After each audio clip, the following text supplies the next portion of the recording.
Chuck, it's great to have you back on the road to autonomy. I believe this is your fourth time on, second time as president of AI Kinetics. Chuck, you got a long history in autonomous trucking. You actively study the market. You and I have some fascinating chats, and let's make these public now. In your opinion, Chuck, what is the current state of the autonomous trucking market? Well, Grayson, thanks for having me back. Really enjoy our conversations. The current state of the autonomy market is, I would call, a period of retrenchment.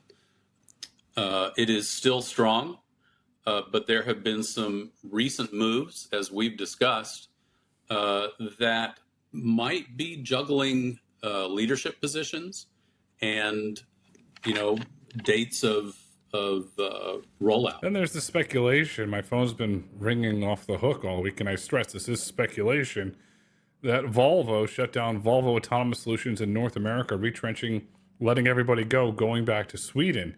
If indeed that speculation becomes fact, what impact does that have on the market? Well, that's going to affect a couple of players directly. Wabi has a partnership with Volvo. Aurora also has a significant partnership with them. In the best case, it means those relationships have to be rediscussed between the OEM and the autonomy partner. Best case, it's educating, perhaps educating a new set of executives. It may just mean that Volvo is making an internal adjustment that has no impact on the relationships.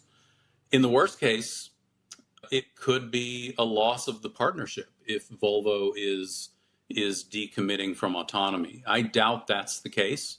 I don't think we're going to see the worst case, but I think for each of the autonomy players, it does mean that there is some discussion to be had and some reevaluation of the relationships. You have to reevaluate. You also have to hedge your risk. And I want to point out, Volvo Venture Capital is an investor in Wabi.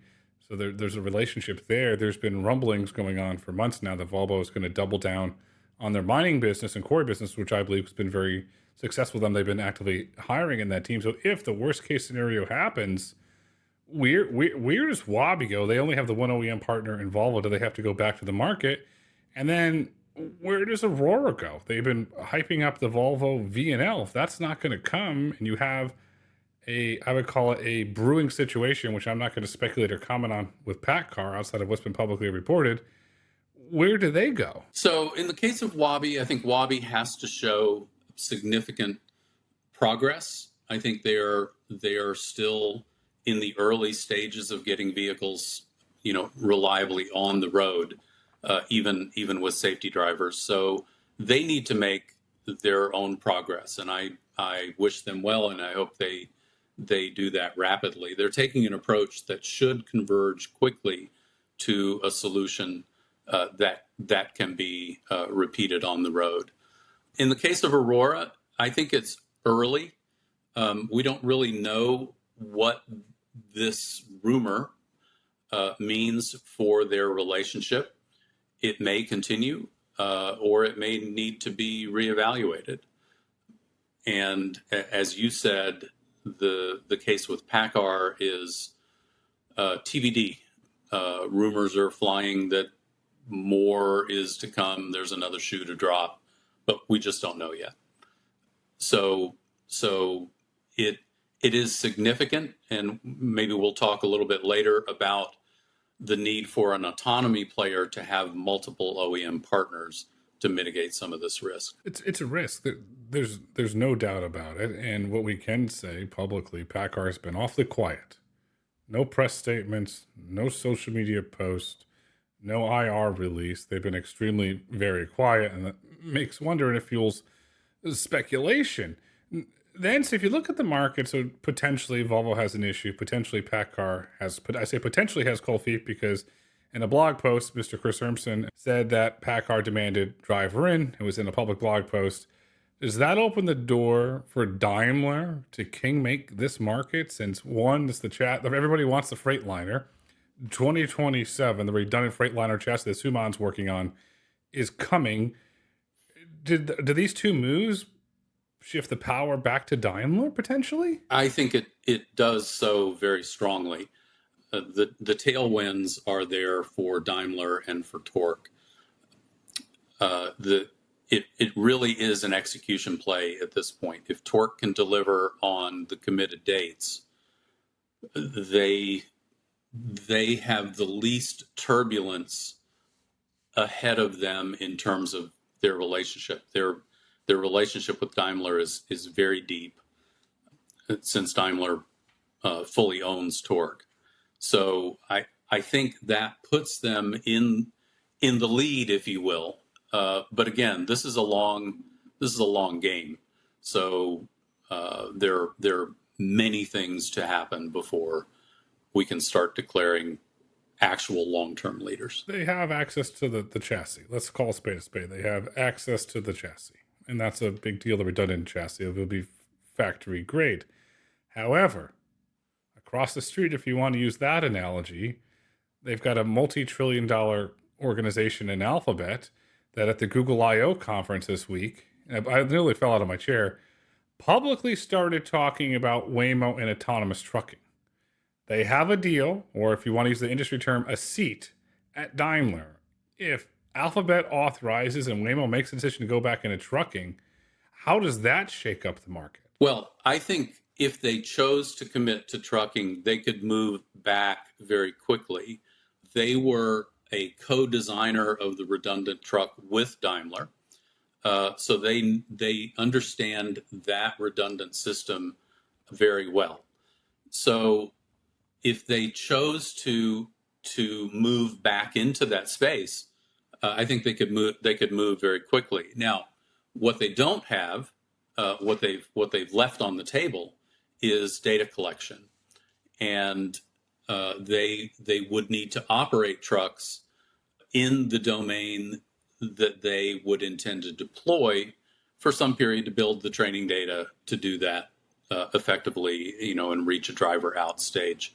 But I think they're well equipped to do that, and well equipped to do that very quickly. So yeah, I think Waymo would be a real threat to this to the other players in the market if they chose to come out. Let's role play. I'll give you a scenario now. Wabi has data collection. They have a sim platform that potentially, I say potentially, no longer have an OEM partner. And if that's the case, then their road to commercialization will be dramatically slowed down. Could Waymo Via potentially acquire Wabi to accelerate their plans to get back into trucking? Maybe. I think the big value there might be the data, assuming they've done sufficient data collection. I don't know what they've done on the road. That might provide some acceleration. Maybe. Sensor suite's different. The kind of data they collect may not be appropriate for Waymo. So I'd say that's a maybe.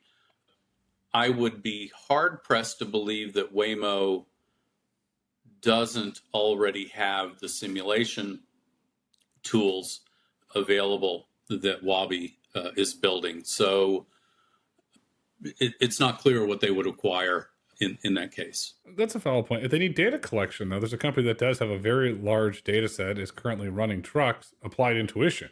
Waymo has a pre-existing relationship with them from the car side. Potentially, could they license some data from Applied Intuition to restart the program to accelerate it? Yeah, it's not inconceivable. It depends on where they've been running. It depends on how sensitive Waymo is to sensor positioning and the kinds of data that are collected. But yeah, it's possible. So let's go down this hypothetical route, because now I'm curious. Let's say September 1st, Waymo makes an announcement. We're going back into trucking. 2027 is lining up to be a predominant year for autonomous trucking. You can even call it the golden year, where multiple companies have said they're going to launch driver out commercial operations then, including Torque, including Plus with their partner International and Traton. Could Waymo meet a 2027 deadline if they were to restart, I should say, September 1st? I think that's a heavy lift for Waymo. They have not been operating trucks consistently on any lanes. So 2027 might be a stretch to be driver out. I think they could have driver in commercial operations in that time frame, because Daimler is going to have factory trucks. They're committed to having them rolling off the line in that time frame. And I think it would not take long for Waymo to accelerate into a driver out. There's no particular reason they need to be first. The goal is to be best. Waymo is the best in robo-taxis now. You could send the Tesla mail, but Waymo clearly is the best of the leader. They passed 10 million miles, and I know I will get inbound mail saying, well, Baidu did 11 million miles. The Baidu data is not verifiable, so in my opinion, Waymo is the clear de facto leader. 10 million paid rides, Baidu 11 million paid rides. But Chuck, you and I know this very, very well. The engineering aspect is one. You're chief product officer at a platooning company, chief product officer at autonomous trucking company, but you need really great personnel, and you've surrounded yourself with great individuals at your career, Robert Brown, Jim Mullen, really great individuals, Lee White as well. And Waymo's going to need to hire trucking talent. Lee, that's a shout out to you, buddy. They're going to have to hire trucking talent. So there's a gentleman, he's retired, he's enjoying pickleball. You know where I'm going with this. Could Waymo potentially lure Craig Harper out of retirement to run Waymo Via, since Craig was instrumental in the first deal between Waymo and JB Hunt? Well, I have not had a discussion with Craig about this, and I'm sure he loves his pickleball. But there are more unlikely scenarios than that. I think Craig would be a great leader of an operation like that. So if they do ring him up, I hope he says yes. I do too. Craig's a huge asset to not just the autonomous trucking company, but the entire trucking industry as a whole. Chuck, since you've built autonomous trucks, Waymo potentially restarts a program. What goes into building an autonomous truck, and what are the key partnerships that you need in order to make that practical? As an autonomy developer, it's important to understand what actually goes into this, the partnerships that are required, the various interests that come to play together. It's critical to have an OEM partner that you can build a relationship with, because the fleets long-term won't buy trucks that are retrofit.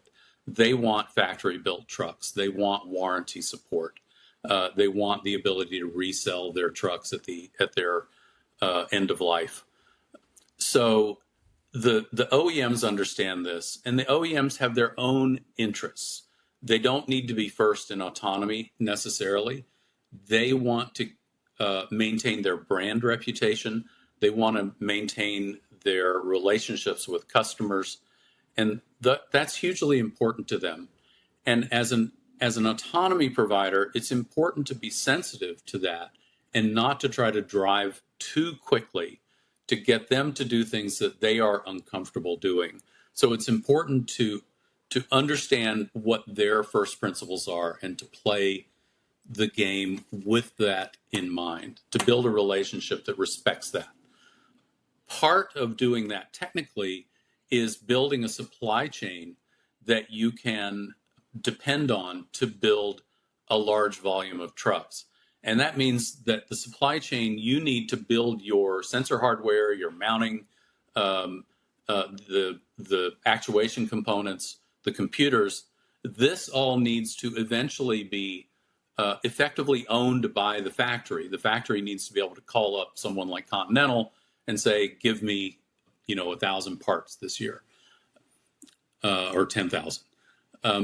So it's important that is all understood, and that those supply chains are on board. And those tier one suppliers are also hugely important. So you've got the braking suppliers, the steering actuator suppliers. And for all of those, it's important to understand their concerns. And principally, they'll be concerned about volumes. Are they going to be able to make enough of these to make financial sense? And liability. Are they going to be in a position where if something unfortunate happens with a vehicle, that they're going to be sued? So they want those issues resolved. It's important to deal with all of those. And then finally, and I'm prattling on forever on this, but finally, it's important that all of those players in the partnership are bought into the safety case. And that needs to be addressed, taking into full account the underlying platform, the components that are supplied into that platform, and in the autonomy stack and the system as a whole. It needs to be treated fully as a system. Every element of that needs to be considered. And if the OEM is not bought into that, then you're going to struggle to get to a point of production. And that may show up as part of what's going on with what we've seen in the past week. In the past week, we saw spade to spade, the PACCAR Peterbilt logo was blacked out. I don't know what that means, but I'm just pointing to a public photo. The logo was blacked out. Anybody can speculate what you want there. I'm not going to comment on that, but I am curious, Chuck. So you have the OEM partner that builds the chassis, and in Daimler's case, the redundant chassis. You have the braking supplier, the steering supplier, the actuator, and you have Continental, you have your Bosches that do a lot of the tier one work. You building an autonomous truck, how do you get all these individuals to come together to either give you the green light, give you the permission, or in some cases give you the codes that you need in order for the control systems to work? Yeah, that's a great question. Well, you have to enter into agreements with each of them. By default, you can't just load software onto a truck and expect to be able to actuate the brakes or the torque. The OEMs typically need to provide you with access to those APIs. And in order to do that, you need agreements. You can hack into systems, but that doesn't make it reliable. And fundamentally, it doesn't guarantee you high integrity because you don't know what the commitments are of the supplier of that interface to integrity. So it would be extremely difficult, if not impossible, to validate your safety case with evidence in the case that you don't have an agreement with the partner, because they need to participate in that validation. Could any single partner, let's call it the stack, could any partner in that stack veto a driver out operation, or is it the OEM that has the ultimate final say? Well, this gets into legal complexities that will probably go well beyond my training. I'm not a lawyer. I think fundamentally, if you buy a truck and you own it, and you have figured out how to hack it so that it does what it needs to do, and you can safety certify that, I don't believe the OEM can stop you directly. I believe the OEM could stop you indirectly by filing suit, that you're somehow misusing the technology. They might demand that you remove their medallions from the truck, or they might go to the regulators and say, someone's doing something, beyond our certification with these vehicles, and they shouldn't be on the road. So I think there are secondary things the OEM can do directly. If you own the truck, I'm not sure they can stop you from operating it. But certainly the regulators could. And I think the OEMs have sufficient power to make enough noise that you would be hard pressed to operate, at least in a driver out operation in that regard. So you raised the question of the blacked out logos. I do believe that is a go-to strategy for an OEM to say, you might operate a truck, but you're not going to operate it with our medallions in place. And in that case, they're treating you like what's called a bodybuilder. And bodybuilders are those that put their own bodies on the chassis of large trucks. And they put their own logos on them because they're doing the homologation. They're certifying that it's the bodybuilder that's certifying that it's safe for the road, not the original OEM in that case. So the OEM doesn't allow their labels to be put on the trucks in those cases. So if you see, I can't speak from firsthand knowledge, but if you see a truck that you know was built by Peterbilt, but it doesn't say Peterbilt on the truck, the assumption is that the assumption I would make as an outside observer is that this truck was homologated, was certified by the third party, not by the OEM. It's no longer a Peterbilt truck. It's an Acme truck. So that potentially puts a lot of onus on the company that decides to roll a truck with a blacked out logo or their own logo, that they have to prove the entire platform safe, not just their. So if it's an autonomy player, they not only have to prove that their autonomy stack is safe, they have to prove that the underlying technologies are all safe as well with their own evidence, because it seems apparent to me that they're not going to get that evidence from the platform supplier if the platform supplier is refusing to put their name on it. They're basically saying, this is a bag of parts, you figure it out. Does this open a business opportunity for an upfitter or a Foxconn to produce or upfit a truck and slap it, let's call it Autonomy Trucks medallion on there, and say, look, we bought it, we own it, we'll do our own warranty system, we're gonna partner with a Munich Re or Swiss Re, and we're going to insure it, and the heck with you? Does that, if they put up this fight, does that open that door potentially? It does potentially. Now the OEM has to agree to provide the base trucks, if they're doing it in a bodybuilder form. But certainly other companies do this today. Lots of the dump trucks and garbage trucks you see are built by bodybuilders, buying chassis from major producers like PACCAR. So that is doable. It's also doable that a Foxconn could say, we're going to build chassis from the ground up. If they're large enough, they could build their own supply chain and start from scratch, and do that work. It's if you look at how a truck is built, it's not rocket science. It's heavy metal and a lot of assembly.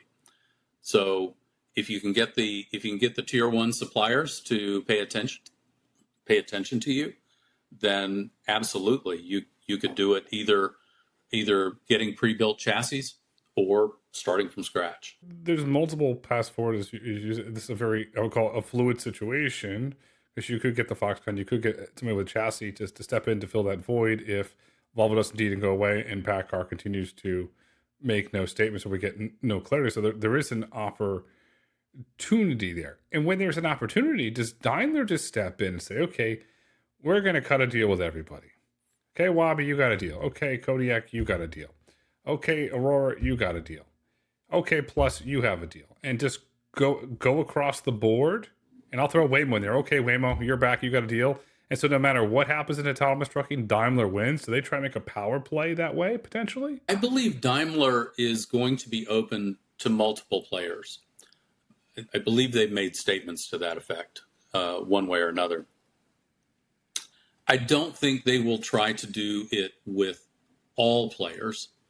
I think they're going to pick, the winners, basically. You see this already in other elements of their vehicle systems. They have multiple brake suppliers. They have multiple steering suppliers. For most of their supply chain, they have more than one. But in the end, Daimler, like Volvo, likes to ship systems with their brand on it. They like to say this is a DTNA product. That instills confidence in their customers. The customers know that they stand behind it. So they may white label multiple autonomy suppliers, or they may do it with sort of a gray label where you could say powered by, powered by Wabi, powered by Aurora, powered by Waymo. But they would likely claim it as their product, and they would likely limit the number of players they work with, just because it's a mess to deal with all of the above. I have heard statements from Tesla that they're interested in licensing their tech out. So they could be another player in this. And that gets really interesting. Before we get into the models, I'll give it a shout out. She's a wonderful human being. Joanna Butler, congratulations on your kick-ass awesome promotion. Well done. Joanna is now the general manager of product strategy, market development at Daimler Truck North America. Joanna, you deserved it. You're doing great things. Keep kicking butt at Daimler. And Suman, buddy, keep engineering some of the world's best trucks there that you're doing. Now, Chuck, now that I got the thank yous and the congratulations out of the way. Well, I want to add mine. I want to add mine to that. Joanna is an awesome individual, and this is a well-deserved promotion for her. Daimler is very fortunate to have her. Extremely fortunate. I'll put an exclamation point on that. Chuck, as we've been alluding to in this conversation, and we're going to dive into it, there's multiple models evolving and how you're going to build an autonomous truck and how you're going to deploy autonomous truck. With Tesla lurking, in your opinion, Chuck, what are the models that you see emerging? There are basically four ways to approach this. The de minimis one, I would say, is the off-the-shelf retrofit. You basically buy a truck in off the retail market, new or used, and you do all the work to retrofit it. And that's a ton of work because you have to replace the braking system, the steering system. You have to make changes to torque control. It's hard work. I believe today two players are doing this, and that is Kodiak and Bot. And I think over time that will need to change because it's very expensive to do that retrofit and to prove it safe. And you have to get agreement with the tier one suppliers to provide you with the components to do that. And to extend out to say, yes, this will be able to meet your safety case. The second level is the redundant, what I call the redundant base vehicle retrofit, where the OEM has done the work of providing the fully redundant actuation systems in the base, and all you're doing is adding the autonomy stack. Today, this is the domain of Aurora, Wabi, and Waymo. Today, all three of them, with Waymo being on hold, but they have been in this mode where they're retrofitting to a base system that has been negotiated with the OEM. The third level is factory integration. And that is where the OEM is fully building your autonomy in at the factory, managing your supply chain, and delivering a fully integrated truck. Today, the players that appear to be doing this are Torque, Plus, and maybe Aurora. But that's a question mark because nothing has been fully announced to my knowledge. And then the fourth level of integration is vertically integrated, where the whole thing, software and hardware, is being done by the OEM, and the only one doing full vertical integration today is Tesla. In my opinion, the most powerful form is vertical integration, and the rest are, descending levels of power as I introduce them. So the ideal is to be fully vertically integrated. It's going to be sort of, I would say, the most high integrity system because you have full control of your supply chain. Factory integrated is a close second to that because you do fully understand your supply chain, but you got to negotiate with a lot more partners to make that work. The redundant base retrofit and off-the-shelf retrofit are pretty hard altogether. So that's how I lay out the field. With your vertical integration, you're right with Tesla. They do it in the vehicles today. They're doing it in Tesla Semi. Does an OEM try it very similar to do a vertical integration? Because if you look at the car side, nobody's been able to compete, especially from a domestic U.S. auto manufacturer, been able to compete with Tesla on electric vehicles. There's just no way. The software is horrible. The vehicles are no fun to drive. And here's the thing that nobody talks about Tesla, and I own a Tesla, and I know you own several. It just works. There's no other way to describe it. It just works. The same thing's going to happen with semi. Does a truck OEM say, wait a second, we don't want to see what happened to the car side? Do they try and perhaps buy somebody to a vertical integration? So this is the big challenge for traditional OEMs, all of them in cars and trucks. To a large degree, without denigrating them, to a large degree, they're vehicle assemblers. So they aren't designing the computers and the components that go into the vehicle. There can be tens, potentially, many tens of computers, potentially hundreds, depending on the vehicle, with software stacks that are written by the various suppliers. Trying to consolidate that and affect change is very hard for vehicles that are assembled from tier one supplied components.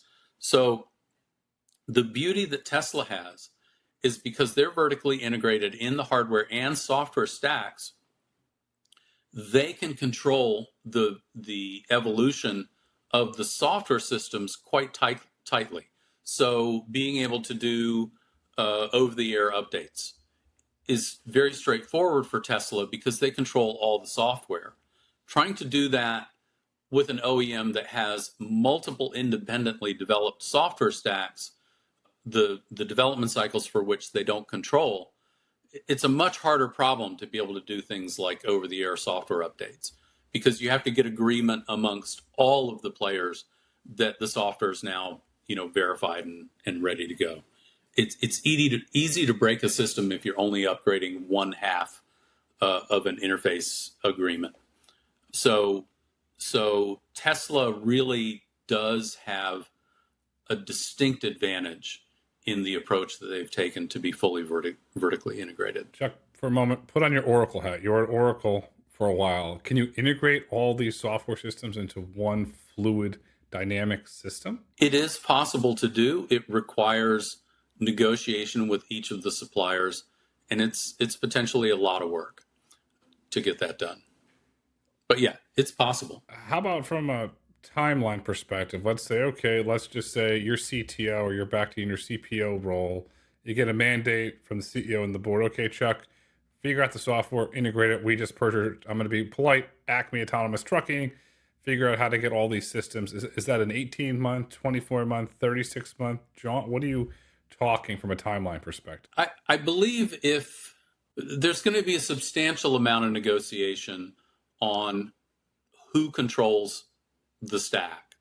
The autonomy provider is going to be very sensitive to changes in the deep levels of the stack and at the control layers. It may have tremendous ripple effects up to the higher levels of autonomy. So they're going to be extremely concerned about how that is managed.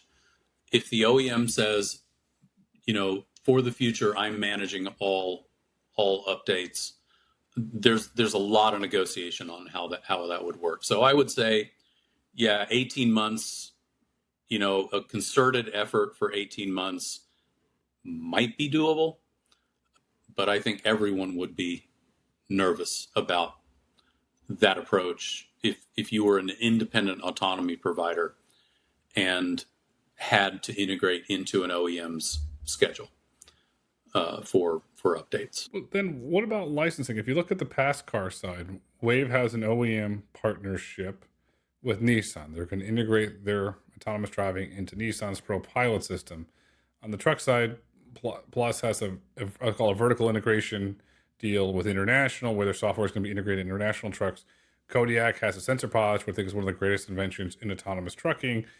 When do we start to see on the PACCAR side where the developer has multiple OEM deals where they'll license their technologies? A place with International, maybe 2 years from now, they have a Daimler deal. Maybe Kodiak has a Daimler deal and then a PACCAR deal. When do we start to see licensing emerge as we're seeing in the passenger side of the house? I think the early licensing agreements are going to be very tight partnerships because the licensor has to work very closely with the licensee to make sure that they are integrating at the right levels.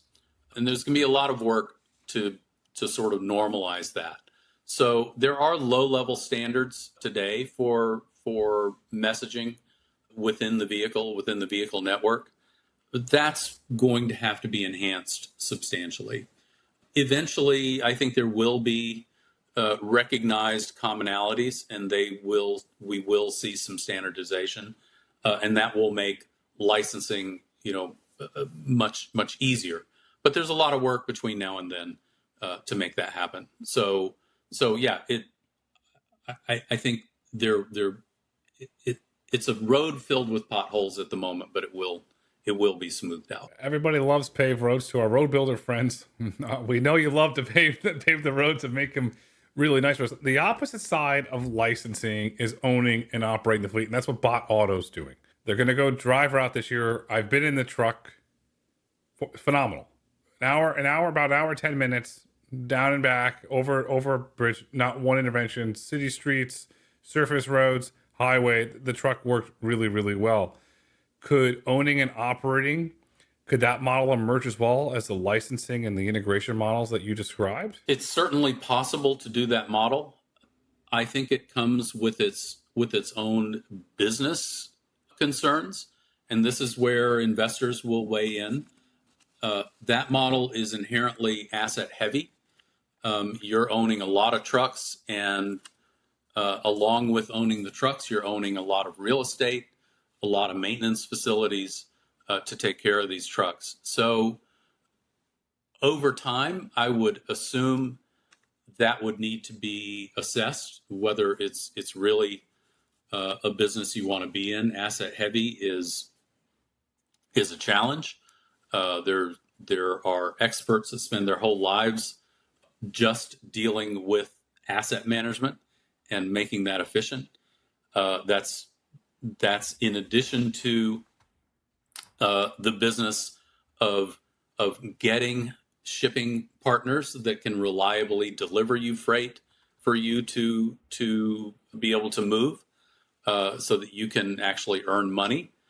That's hard as well. So if you decide you're going to be in the autonomy as a service business where you own your own fleet, you are entering many businesses. You're entering the asset management business. You're entering the real estate business. You're entering the brokerage business, if you will, trying to sign up shippers to use your service.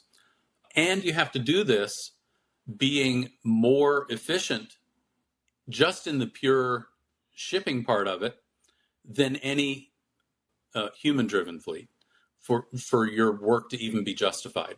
So is it possible? Yeah. Is it hard?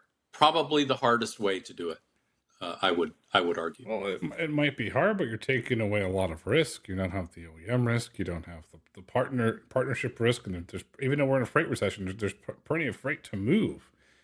And you don't have to have all the pieces of the pie. So it's potentially, and there's multi-billion-dollar businesses that do it. Yes, but that also depends on you convincing your partners that you could fully retrofit an off-the-shelf vehicle to have the redundancies required and to build to be able to validate a safety case that this truck is ready for driver out on the road.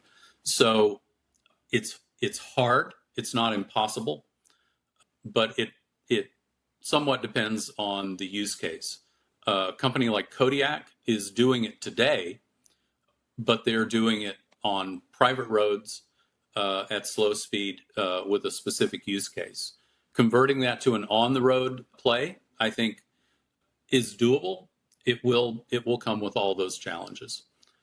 Same with Bot. it comes with lots of challenges. Now, I'm not saying it's impossible, and I know the teams in both companies, they're highly capable, and I think they can accomplish that goal. It's just not an easy street to drive. Nothing in autonomy is easy. Let's call a spade there. And I do want to point out for the audience, Kodiak is the only company operating full level 4 drive route operations that are paid commercial loads. They're not testing. They're getting paid for those in the Permian Basin, in West Texas, Eastern New Mexico. And that is a monumental feat, what they're doing. And they've got adapted the sensor pods for that heat and that dust. But there's no driver, there's no observer, there's no human in the cab. I want to point that out. No human in the cab. When Aurora went drive route, this was in a public blog post, I'll have our audience know, by Chris Urmson on May 16th. They said, quote unquote, some rides have an observer in the back. And as we saw in that post, Mr. Urmson said, at the demand of PACCAR, they're going to put a safety driver back.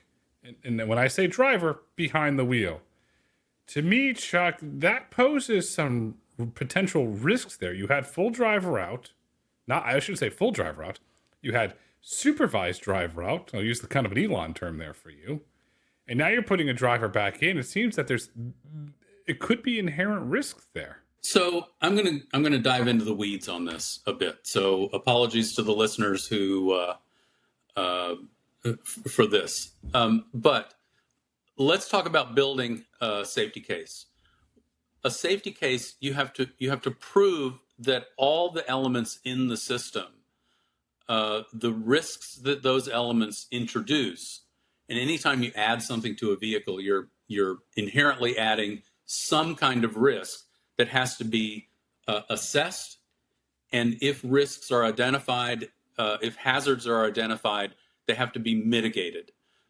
So, and that's what, when you see people talking about safety cases and proving out their safety case and validating their safety case, it means they're building evidence to show that the mitigations they've put in place have sufficiently addressed the hazards and risks that were identified when the vehicle was designed, when the systems were assembled.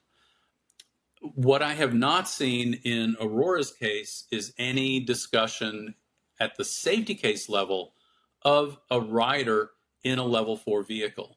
And this is important. It's important to understand the distinction between a level 2 vehicle, where it is required to have a human to intervene, and a level 4 vehicle, which is fully autonomous with no human intervention.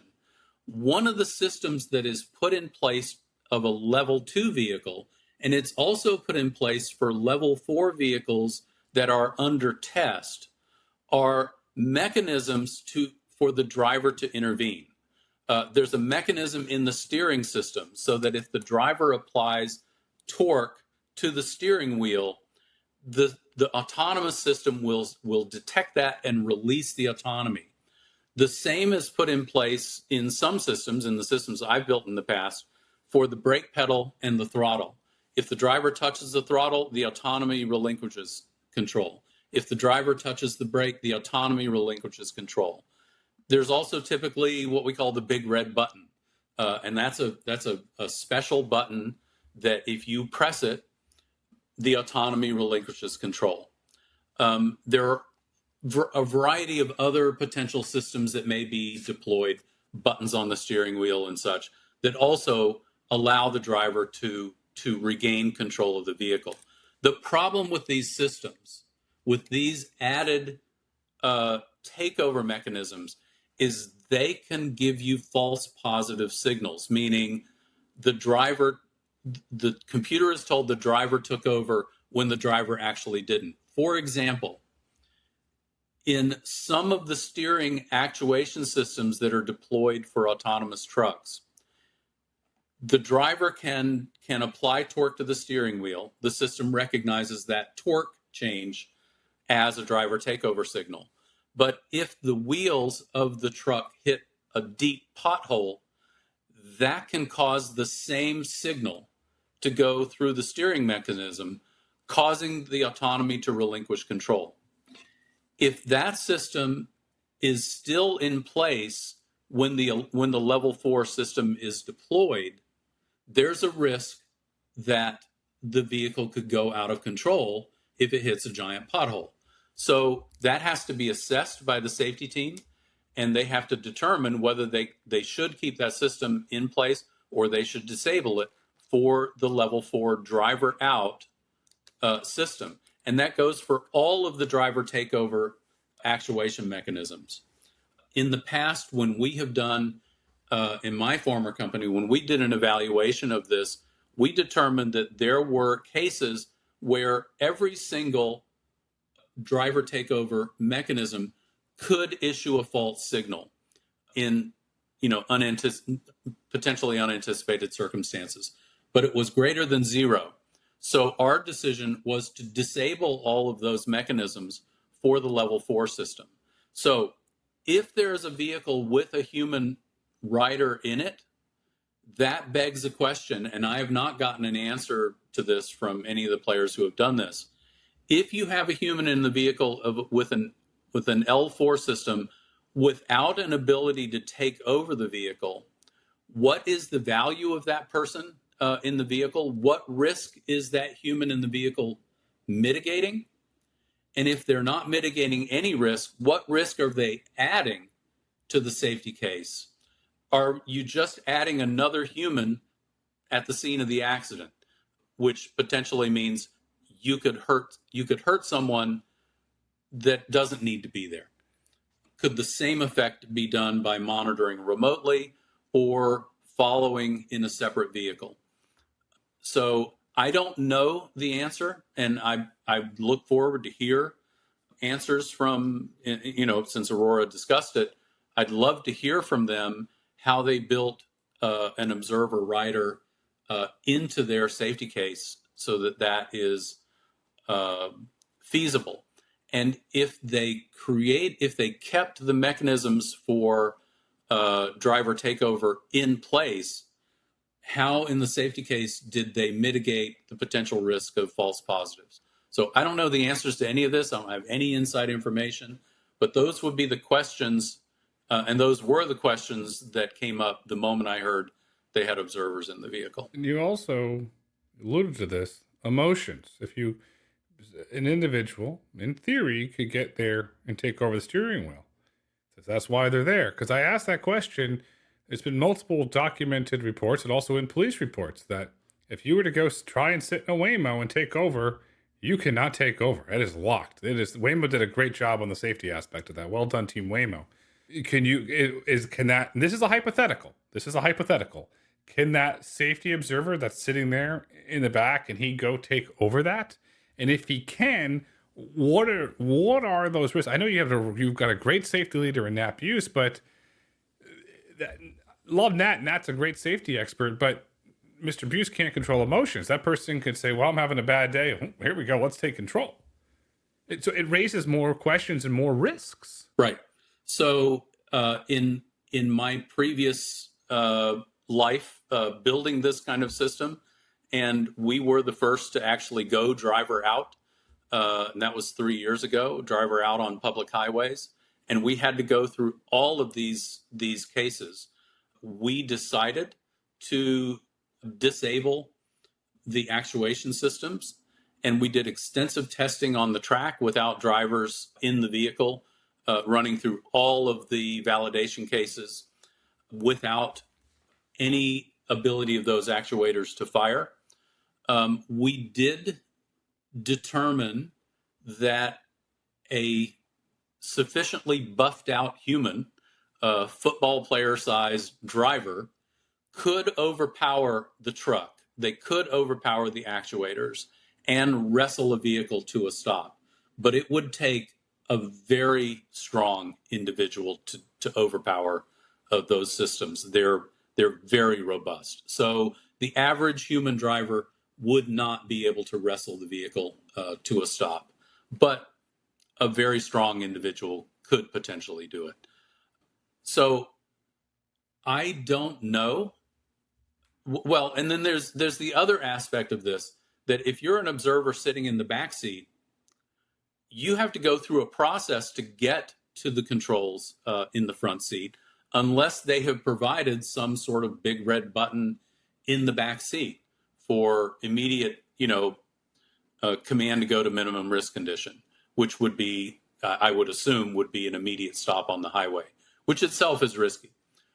But that's the only thing I think an observer in the back could potentially do, because the time required to react to an incident on the highway is potentially fractions of a second. And if you're in the back seat, you can't unbuckle, get to the front seat, and ideally buckle in and respond to the accident in sufficient time. You don't have time to do that. And in fact, all you're going to do is probably be an unbuckled human in the middle of an accident, which is the worst case. That's a risk. Chuck, let's put this all into a sandwich. What did PACCAR see, do you think, in your opinion, that led him to say, wait a second, you're not doing this? Or, hypothetical, did PACCAR never give them permission in the first place? This is pure speculation. And like you, all my attempts to get definitive information have not been answered for reasons I fully understand. But given that Aurora was operating the vehicle with blacked out medallions, that signals to me a lack of approval to go forward by the base vehicle provider. That's speculation. I'm reading tea leaves. I can't say that with certainty, but it certainly feels like a lack of approval. Now, does that mean lack of approval? I don't know. But the public statement about the existence of prototype equipment in the build might indicate that PACCAR was not fully satisfied that the safety case evidence had been met for that prototype gear. And that's possible. In the previous case, when we accomplished our driver out, we had secured approval from the partners in the deal. So in this case, I would be purely speculating, but I would speculate that there were challenges in the approval process, and Aurora was convinced that their vehicle was safe based on their own evidence. I can't doubt that because I haven't seen the evidence, so I have no way to judge that. Chris and Sterling are very smart people, and I highly respect Nat. So I don't know where it goes. And I think time will tell as other shoes drop, which it sounds like they're likely to drop. If you read the reporting by David Welch at Bloomberg, there's definitely challenges. And the thing that stood out to me more than anything, there was not a press release. I know PACCAR is not big on social media, but there was no public statement of congratulations. Operating a commercial, fully autonomous, now we know with a safety spectator, observer, is a monumental milestone. The fact that PACCAR did not make a public statement applauding that is a sign. The fact that you said that the logos are blacked out, that's a sign. What does all this mean? We don't know. What I would ask for is it'd be very nice for PACCAR to give clarity to the market because they're the only ones that can give that clarity. And that would be very nice. It would help us truly understand what's going on and where Aurora is going. What we do know, this goes back to Mr. Urmson's May 16th blog post, there are now safety drivers back in the vehicle. How do they get back to driver out either with an observer in the back or without an observer? What do you think their path looks like to get back there? And can they even get there? Can they even get there? Or in PACCAR, will they even allow them to do it? And then if Volvo doesn't come back, do they ever go driver out again? I think they're in a difficult situation. I'm reading tea leaves again. I have no insider information. But it appears that they have hit a rough patch with PACCAR. that is potentially a long recovery period. It's very if they damaged the trust relationship with PACCAR, it takes a long time to rebuild that trust, if ever. I don't know what the situation is with Volvo. Hopefully, Volvo is still committed to autonomy, and they're just taking they're refactoring their approach. If that's the case, that seems to be the obvious path for Aurora to take. There is possibly long-term an open door potential with Daimler, but that's a restart basically. I mean, they'd have to negotiate terms fit to Daimler's trucks. You know, there's a lot of work to be done. They might take a run at Traton and try to sort of shoulder their way in past Plus. Again, having been down that road with Traton, it's a lot of work, a lot of negotiation. Probably take them a minimum of a year to even get close to discussions that may result in something. So I think they have a lot of work ahead. I want to state very clearly for the record, me personally, I want Aurora to succeed. The industry wants Aurora to succeed. We just want answers. We want transparency. We want answers. But Chris, Sterling, I know you're leaving. We want Nat, you're still there. Geraldo, Jake, everybody. We want you to succeed and we want you to do well. We're just trying to put the pieces together and figure out what's going on, because I'm very sorry to say that there's a crisis engulfing your company. How it started, I'm not going to comment on, but I will say we really, truly do want you to succeed, and we wish you the best to work through this, whatever might have happened or not happened. I'd like to add to that as well. The day they accomplished their driver out, I sent each of them notes congratulating them, and that was completely heartfelt. I thought that they had really done a masterful job of being very serious about their safety case, being very careful about delivering. From all outside impressions, it looked great, and I was thrilled to see them finally hit that milestone. I know it was a tremendous amount of work. They're all smart, dedicated folks.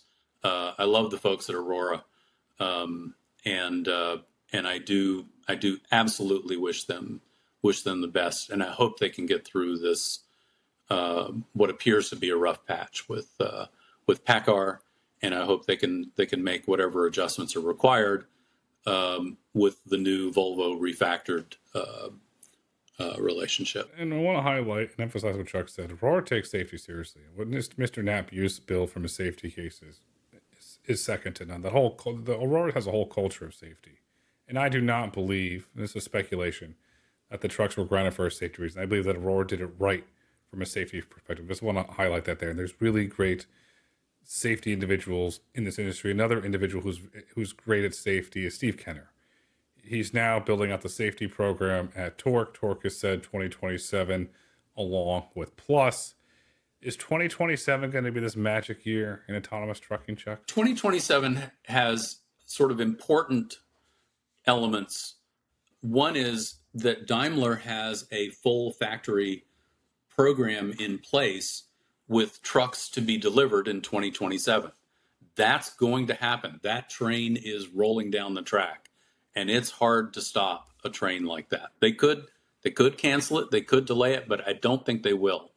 I've seen versions of that truck that came off the line. They are impressive vehicles, and I believe they're going to do it. The onus is now on Torque. It's an execution play to get this done. I talk with Peter, fairly frequently. He seems highly confident that that's going to happen, and they also have a very strong team. So will they get that done? I hope so, and I think they're on a schedule that says 2027 is it. There are other players that are also talking 2027. I don't know the magic of that date, although it probably is a date that plays well with investment. So hopefully they do hit it. This is a long game though. So whether they hit 2027 or it slips, I do believe there are enough people committed to this happening that it's gonna happen in that time frame. The entire autonomous trucking industry, whether you're at Bot Auto, you're at Kodiak, you're at Plus, you're at Stack, you're at Wabi, you're at Aurora, the entire industry takes safety seriously. The entire industry is doing this the right way. The entire industry is building autonomous trucking the right way. They're not cutting corners. Yes, there'll be hiccups along the way, but the entire industry is building this the right way. Chuck, you gave a masterclass today, sir. We went all over the map. You gave the current state of autonomous trucking. You can call it Chuck's state of trucking, if you want to call it that way. We get you a politician hat and says Chuck 2028 or Price 2028. We get you one of those fancy hats. And don't worry, if you don't want, we won't have to make it red. We can make it a different color, but we'll get you a hat. Chuck, as we look to wrap up this insightful conversation for today until we have you back again soon, what would you like our listeners and viewers to take away with them? Well, as I said before, this is a long game. We are now in what I would consider a period of retrenchment. For some players, they are now having to reevaluate their approach, either looking at their new positioning as events have occurred in the last couple of weeks. And by the way, to put out my own shingle, that's what I'm in the business of helping with now with AI Kinetics. So I think the playing field is shifting, but I do believe autonomy will happen, and I think it will happen in the general time frame that we've been discussing. 2027, 2028 feels like a fairly safe bet at this point. And I'm happy to help anyone who's involved. If Secretary Duffy wants to give me a call, I'm happy to advise him. But in any case, I think the future's bright. Chuck, the future's bright. The future's autonomous. The future is autonomous trucking. Chuck, thank you so much for coming on the road to autonomy, as always. Thank you for having me again. Really appreciate it.